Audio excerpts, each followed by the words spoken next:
পুনরায় আবারও আপনাদের সামনে উপস্থিত হলাম খবর সময় বাংলা লাইভ নিয়ে এবং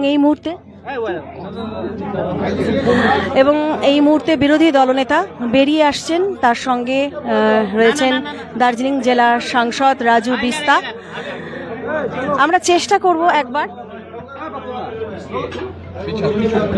তাকে এখানে ধরতে।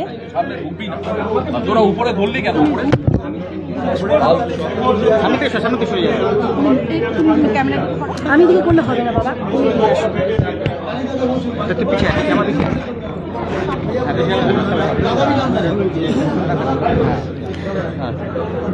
এই মুহূর্তে দার্জিলিং জেলার সাংসদ রাজু বিস্তা বেরিয়ে আসছেন এবং বেরিয়ে আসছেন শুভেন্দু অধিকারীও রয়েছেন, বিরোধী দলনেতা সহ এক ঝাঁক বিজেপি নেতৃত্ব। আমরা চেষ্টা করব এখানে একবার শুভেন্দু বাবুকে ধরতে, যে তিনি কি বলছেন।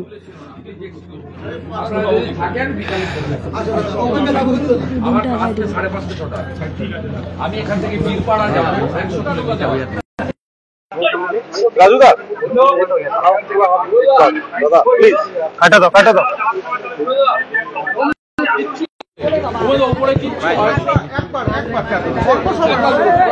পলিটিক্যাল কোশ্চেন বাইরে আমি গেটে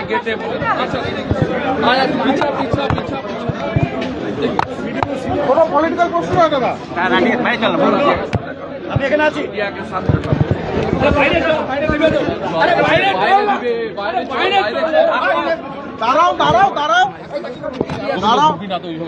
সামনে কেন? আমি এয়ারপোর্টের গেটে বলেছি, অন্য কি বলবেন বলুন, অন্য কি বলবেন, অন্য কিছু আছে বলুন। দাদা রিচার সাথে প্রথম দেখা করলেন এবং রিচার বাবার সঙ্গে আমার আগেই কথা হয়েছে। আমি বাড়িতে মিট করতে চেয়েছিলাম, রিচা বাইরে ছিল, বিভিন্ন জায়গায় সম্বর্ধনা নিয়েছে, বিভিন্ন জায়গায় তার প্রি অকুপাইড অ্যাসাইনমেন্ট ছিল, দায়িত্ব ছিল, সেগুলো পালন করেছে, প্রধানমন্ত্রীর সঙ্গে মিট করেছে, আমাদের সিএবির সম্বর্ধনা নিয়েছে। আমি বাড়িতে আজকে মিট করেছি, তার বাবা সুযোগ করে দিয়েছেন এবং আমি কথা বলে খুশি। আমরা গর্বিত ভারতীয় হিসেবে বাঙালি। রিচার নামে রাজ্য সরকার ক্রিকেট স্টেডিয়াম বানাতে চলছে কাওয়াখালীর কাছে, কি বলবেন এটা নিয়ে?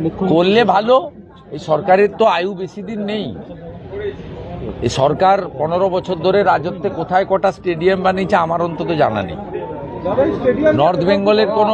নর্থ বেঙ্গলের বা শিলিগুড়ি একটা gateway of north eastern, not only that, Nepal ভুটানেরও বলা যেতে পারে একটা বড় বাংলাদেশ বর্ডারের বড় জায়গা। তা ন্যাচারালি 15 বছর যারা করেনি তারা এই সময় তো করতে পারবে না, আমরা এলে করব।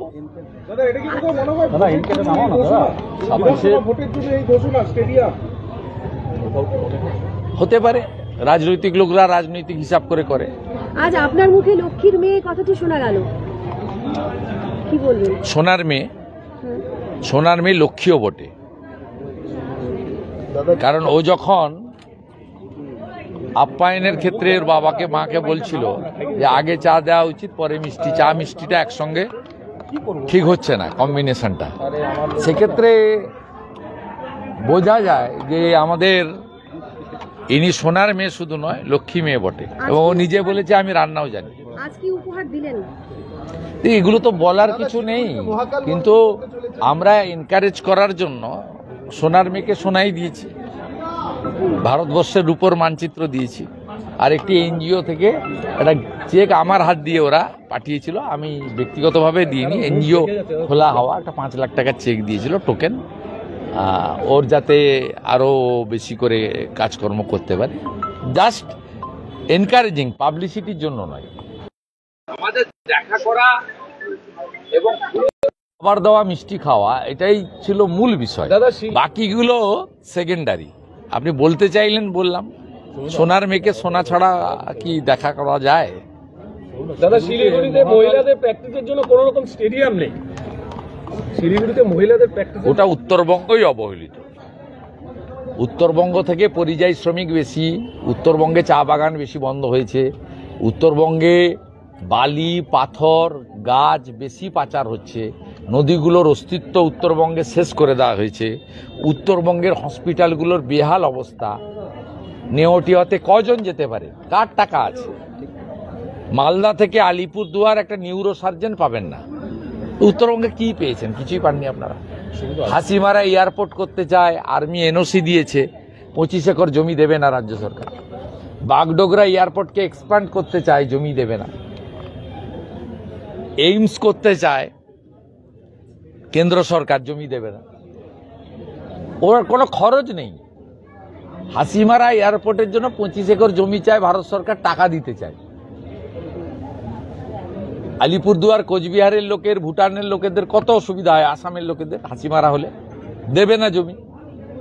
বাগডোগরাতে প্রফিট সবচেয়ে বেশি বাগডোগরা এয়ারপোর্টের, এত ফরেন ট্যুরিস্ট আসে, এখানে জমি দেবে না।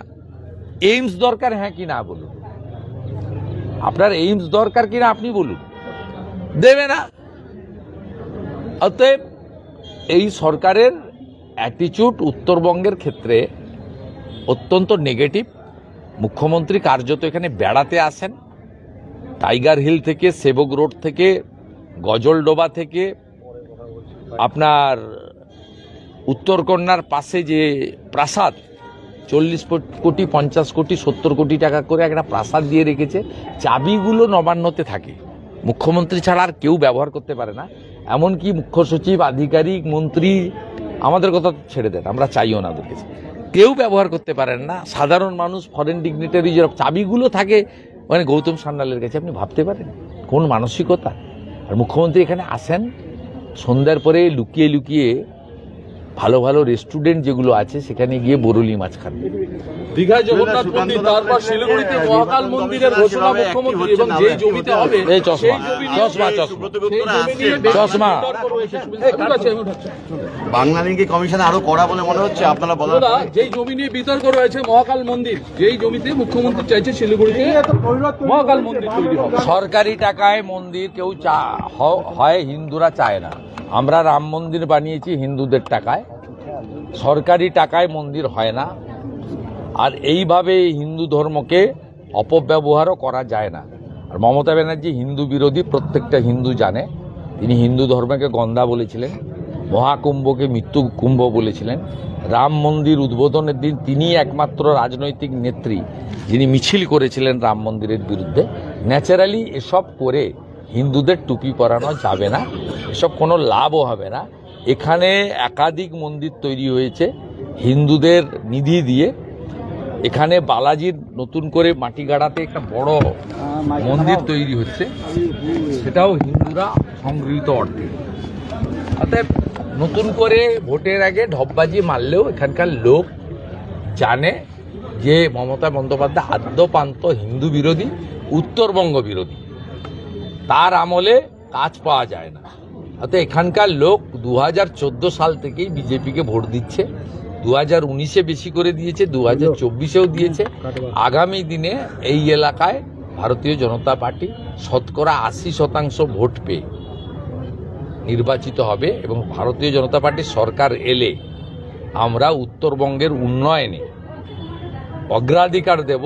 আমাদের স্লোগান এটাই থাকবে, বন্ধ চা বাগান খুলতে হবে, পাহাড়ে তরাইতে ডুয়ার্সে ট্যুরিজমকে অগ্রাধিকার দিতে হবে, স্বাস্থ্য শিক্ষার পরিষেবা বাড়াতে হবে, আইআইটির মতো, এইমসের মতো অর্গানাইজেশন এখানে আনতে হবে, বর্ডারকে আরও সুরক্ষিত করতে হবে যাতে অবৈধ অনুপ্রবেশকারী না আসতে পারে। আর ফাইনালি যে পরিযায়ী শ্রমিকরা এখান থেকে চলে গেছেন, মালদা, উত্তর দিনাজপুর, কোচবিহার থেকে শুরু করে সব জায়গায়, হাতে কাজ, পেটে ভাত, মাথায় ছাদ, এটাই ভারতীয় জনতা পার্টির অঙ্গীকার। বিরাট এমএসএমইর সুযোগ রয়েছে, আনারস, ভুট্টা, চা বাগান ও নানা ধরনের আম সহ মালদা এলাকায়, গৌড় এলাকায় নানা সুযোগ রয়েছে হর্টিকালচার প্রসেসিংয়ের, এমএসএমইর। সে সুযোগ আমরা ভারতীয় জনতা পার্টির সরকার এলে অগ্রাধিকারের ভিত্তিতে উত্তরবঙ্গে করব, এবং এমন কাজ করব যাতে উত্তরবঙ্গের মানুষ আগামী দিনে উত্তরবঙ্গকে আলাদা রাজ্য করা বা বিচ্ছিন্ন হওয়ার কথা না ভাবেন। তারা তো এটা বলেন অভিমান থেকে, স্বাধীনতার এতদিন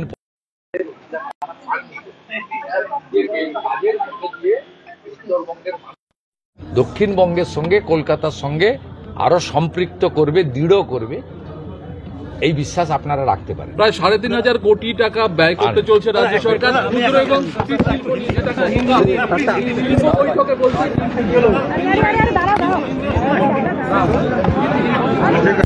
ছেড়ে দাও ছেড়ে দাও।